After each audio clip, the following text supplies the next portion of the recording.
sculptor, a rock sculptor. I've been sculpting for about 20 years. Started in wood, obviously. I grew up on a small private island in Bora Bora. I grew up with nature, really surrounded by nature, with a whole bunch of animals, trees, obviously, you know, fish. In that surroundings, I started sculpting pieces of wood.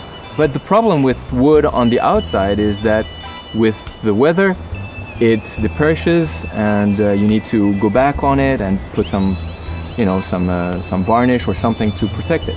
In 2001, I brought some rocks onto the island. I started to sculpt rock.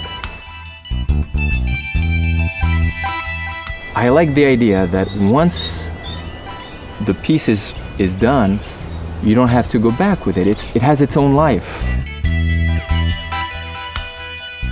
I'm definitely an animist.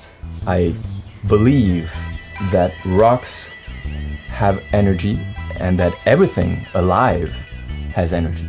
Even though they don't move, they still have life to them, either because they have rolled and moved through the river. And me, when I'm creating, I also bring them and give them energy, love, attention, intention.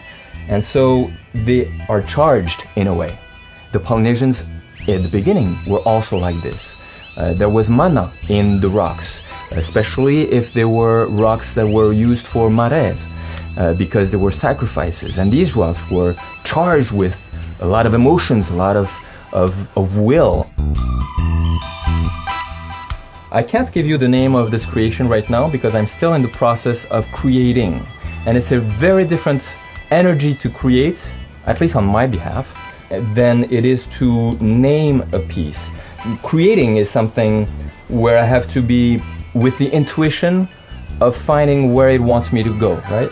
And then when it's finished, and only when it's finished, at that time that I have to be in a different state and really just sit in front of it and meditate and see what it tells me at that time. And it's different energy. Can't name it beforehand. Only at the end do I know.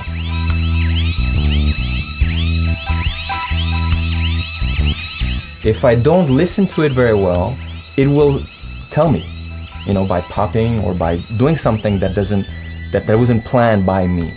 And it will tell me that it's the way of the rock of telling me, hey, you're not concentrated, or you're not fully with me or for me. It's a memory of the rock telling me, or a way of the rock telling us all, hey, I'm the one who decides finally. I do one expo per year, and almost all the pieces go, you know, and so there's very little left, if any. I even sell abroad on the international basis. I have a piece that is now in California that a Hollywood producer bought from me. I have another piece that went into Saudi Arabia, and the last piece that I sold, a big piece, to another Hollywood producer, a different one, this one.